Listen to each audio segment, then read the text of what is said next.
Hey guys, it's QuickyBaby, and I'm going to be showing you some gameplay in a very popular tank, the Tiger. Now, this video is going to be focused on the gameplay, but also I want to just talk about the Tiger and sort of my relationship with it. That's right, I've had a relationship with the Tiger. No, come on. What I'm talking about is that literally when I started World of Tanks, when I played that closed beta for the first time, I raced towards the Tiger because I'm not sure if it was the same with you guys, but before I really started playing World of Tanks, I was very, very, very ignorant about armor from World War II, and even sort of post-World War II armor and modern armor. I feel so ignorant now, and I'm really happy that World of Tanks has sort of like sparked an interest in a fantastic sort of historical part of our world. Tanks is absolutely amazing, and that's why I think a lot of people are interested in World of Tanks. Everyone seems to feel it's just inbuilt into them. So, literally, as I was saying, when I played World of Tanks for the first time, I tried to race towards the Tiger. And when I got there, I thought, wow, this is quite fun. But back then, I didn't really know how to play the game. And I thought just having a great gun, and at that point, its gun was okay, but it's undergone some serious changes. In the recent patches, the Tiger's gun has been buffed massively with respect to its DPM. Its alpha damage hasn't been buffed, it's still 240. However, its DPM has been increased massively because of its rate of fire. Now the Tiger's armor is not very good, and the Tiger's a gigantic box of a tank, which means that the enemies can quite often shoot it, especially if it tries to come round corners. However, if you can try and get into positions like I'm about to go into, where all you're showing is your turret to the enemy, and hopefully you have good gun depression to be able to target the enemy tanks, just check out this rate of fire. We put 2 into the IS. Make that 3. And he missed us. We just put 700 damage into him, got him spotted, and wrecked by all of the heavy tanks that seem to be camping on the other side. Luckily for us, we dodged the artillery. Our shell dipped a little bit there. It wasn't very well aimed. But thanks to our great rate of fire, and this artillery seemed to be a gigantic idiot, we're able to take him out effectively. Now there's so many things I want to talk about. Firstly, I'm using binoculars on this tank rather than gun lane drive. Now the aim time on the Tiger with the long 88, I believe is 2.7 seconds, so or even 2.9, so a lot of people argue that you should use a gun lane drive on this tank. However, I like binoculars because I feel that it allows me to spot the enemies at much larger distances. So watch this. Okay, I'm predicting where they're going to be camping. Okay, yeah, we just took out the AMX, 1400 efficiency player, the best player on the enemy team. Fantastic. It's just about knowing where your opponents are going to be, and that AMX was camping in one of the most popular locations on this map. We were able to bag him, take him out. I'm going to have a few more chancy shots. Who knows, maybe there's a whole gaggle of enemy tanks camping in that location. And now we're engaging a Tiger P. This is very interesting. The regular Tiger has much worse armor than a Tiger P. However, we have much higher DPM as far as I'm aware. I haven't really looked at the stats fully. And he has a very prominent cupola on top of his tank, which you can see that we're taking advantage of. It's interesting that he can't shoot us, but we can clearly see him. And that's a big difference in the height of the cupolas that I didn't really respect until I got this kind of an engagement. And as you can see, we're just wrecking this enemy Tiger P. We make a bit of a mistake here, and you can see our gun depression isn't quite good enough, so we get hit once. And we actually end up getting hit twice. So, looking back on that play just there, I lost 467 health to the Tiger P there. Wow, that's really not good, is it? I was playing it so well, I was wrecking him, and then I misjudged how good the gun depression was in the Tiger. And I took 2 hits for it. And because of the fact that I didn't angle my armor very well, and I'm a gigantic box of a tank, I was never really going to be bouncing those shots. Interestingly, we sort of just totally cleared out those enemy tanks, and now the support is following us.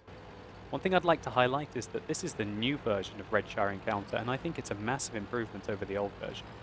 I think the cap circle very much is the focus now, and that people like me who like to fight around this eastern part, I find this is a really lovely engagement around the east. You've got ridge lines to hide behind, you've got undulations if you're in medium tanks to hide in, so to say. I feel that the east is just absolutely fantastic on this map, and I generally go there whether it's a standard game mode or an encounter game mode. And as you can see, it's paying off for me now. I've picked up 3 kills, and I've done, depending on how much damage we did with the blind shot, either 1900 plus, really. Could be as high as 2000 so far. But just talking about going back to the fact that the Tiger was the first tank that I wanted to play, and I'm very interested, and let me know in the comments down below, how many of you guys, literally, was the first thing that you did in World of Tanks was try to get the Tiger? Is it a popular thing that people do? I'm sure that now it's different because of the amount of media there is in World of Tanks, so a lot of people maybe see a gameplay that they really like. Maybe you've seen one of my videos and you've seen a specific tank that you like. And then you're going to say, alright, I want to get that tank. And then you grind up the tree until you get there. But if you were to go into World of Tanks completely blind, just like I did, I had not watched one video on it, nothing about it back in closed beta, and the first thing I wanted to do, let's get the Tiger. Did I regret it back then? Kind of. It was the Tiger 2 that really started to make it for me. When I got the Tiger 2, I realized, hell, I can carry games. And that's one of the big things for me between the Tiger and the Tiger 2. The fact that the Tiger 2's armor, apart from maybe its turret, can actually work. Now, the Tiger's turret isn't actually that bad, but the hull armor is awful unless you're playing against very low tier targets and you can afford to just bounce them by angling straight at the front, angling your armor maybe about 35 degrees, then you're not really going to bounce anything that's worthwhile tier. And that's very frustrating for me as a player, because I'm not sure what you guys feel, but when you start to play the game a little bit better, you want to have armor that works. And we just absolutely wrecked that T-29 with our DPM. Hid behind the house, got him to shoot the house. He just got murdered. But for me, the armor on the Tiger makes it feel like it's a tank that you can't... I don't know, I'm going to say this, and I'm sure that this is going to be quite controversial. I feel like it's a low skill cap tank. Oh no, everyone's going to rage at me now in the comments below. And I really feel that because you can't use the armor effectively against what I would call competent players, that means that it just really takes a huge element of the skill in a heavy tank away from it. That's just my opinion. I feel it's very much like a TOG. It's got a lot of health. Pretty much the same kind of tier for tier health as the TOG. Obviously the TOG is one tier lower. The Tiger has an extra 100 hit points. It's the speciality of the tank. The fact that it's got basically 250 more hit points than other equal tiered heavies. And obviously tier for tier the TOG has a lot more. I'm not saying that the Tiger has in the same league as the TOG tier for tier. What I'm saying, however, is that the Tiger obviously has a lot of health, its armor is really weak, and I'm very interested about the way that effectively this tank has been balanced recently. Effectively, what Wargaming have done is, well, we're not changing the armor, but we still want it to be a good tank because so many people play the game to play this tank, so we're just going to buff its DPM to allow them to do some damage with their health pool before they die, effectively. Maybe that's a very cynical viewpoint. Maybe some of you would agree with me, and maybe some of you think that I'm just totally waffling on here. But I do feel that my cynical side might be correct, that Wargaming have targeted this as a tank that is immensely popular, and they want it to have a fairly good role on the battlefield. And I would be more than surprised if it wasn't the case that they noticed that a lot of people get to the Tiger, and then they reach that tier 7 tank, which requires a lot of money, firstly, to run, to to be able to, especially without a premium account, it requires a hell of a lot of experience to get to your tier 8.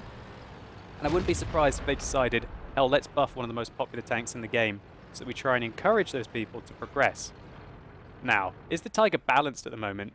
Let me just say right now that it's not overpowered. The DPM on it might be, because you can see what we can do to other tier 7 heavies when they're not playing very well here. And we hit the gun of that Tiger P there. Bit of a bad shot. I should have aimed it a little bit lower.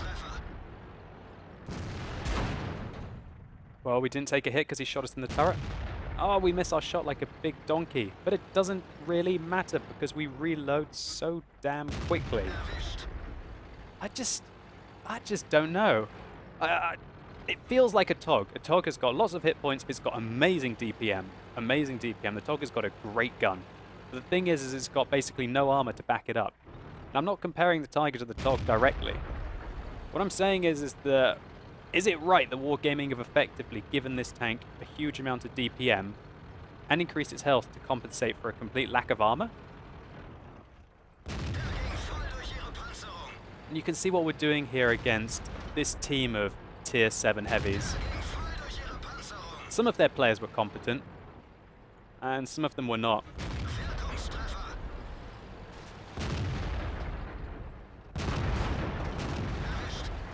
We finish up the game with 7 kills and 5,000 damage. So let's take a quick look at the post-game stats. And I'm very interested to know how much damage we did to that AMX that we hit from stealth. So that was our mastery badge in the Tiger. We got a huge amount of experience for that game.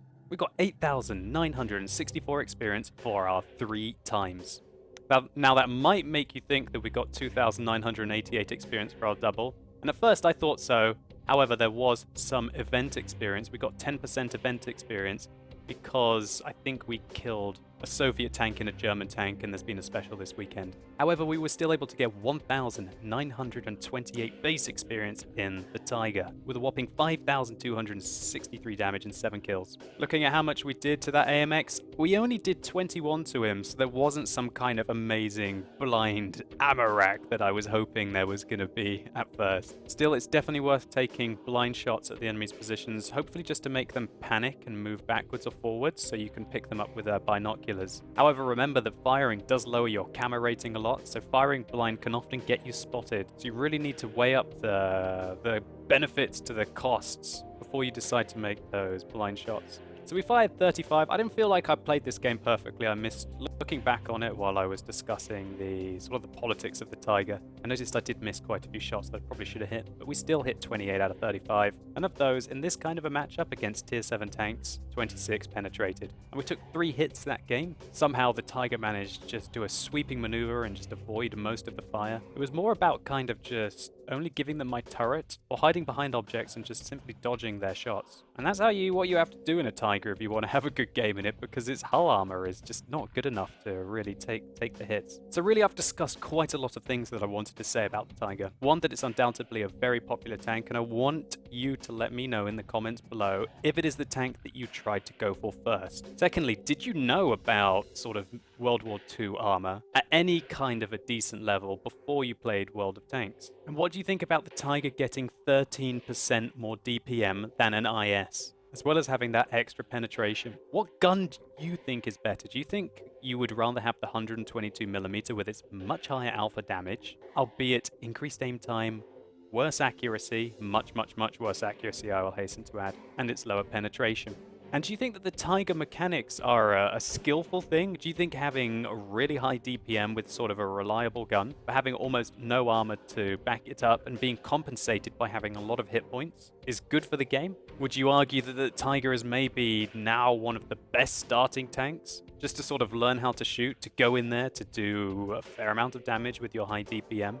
Soak up a lot of damage with your hit points for a new player at tier 7, so they can sort of learn how to have a role in the game and hopefully learn how to help their team proceed to victory. Now, I'm not saying that I did anything really special this game. All I did was know the map, know that not many people know how to play this map, get a good matchup, flank around. I made 1 good blind shot on the only really skilled player on the enemy team, and then proceed to just use my flanking and my high DPM to out damage the enemies. Getting the huge amount of experience that I did was quite a relief because I was getting quite stressed about the fact that I didn't have a mastery badge in the Tiger.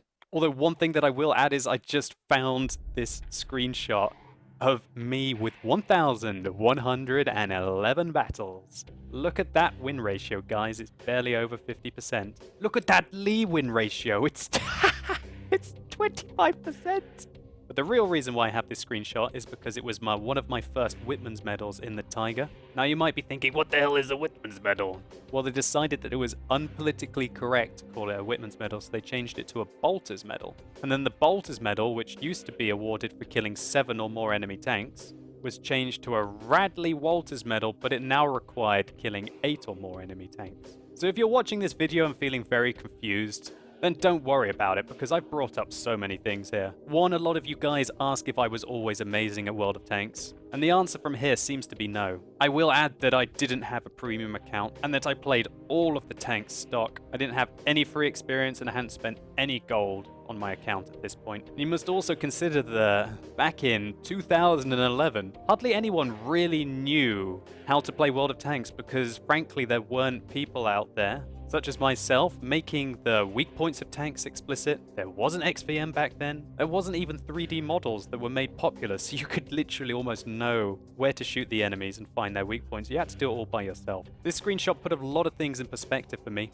The game has changed so much, and 99% of it is for the better. I play this game for fun, and I play it because you guys, my community, are simply awesome. I'm having probably just as much fun now as I did when I got this Whitman's medal back in 2011. So I just noticed that I must have actually had a premium account by now, because I got 2,061 experience. And there's no way that this would have been a 3,000 experience game with a premium account. Maybe the stakes have changed, and it maybe requires me to get about 50% more experience than 3 years ago, where I've considered that I've had a fairly good role in the game. But I'm still loving World of Tanks, and I'm definitely going to be playing this for the foreseeable future. Guys, I'm going to make a real effort in this video to try and reply to as many of the comments as possible, at least for the next week after I release it. I have brought up a lot of things in this video, and I'd really like to get your opinions on them. If you've enjoyed this video, please consider rating it down below, and I really look forward to reading your comments. Anyway guys, thank you so much for watching. You've been epic, and hopefully I'll see you soon.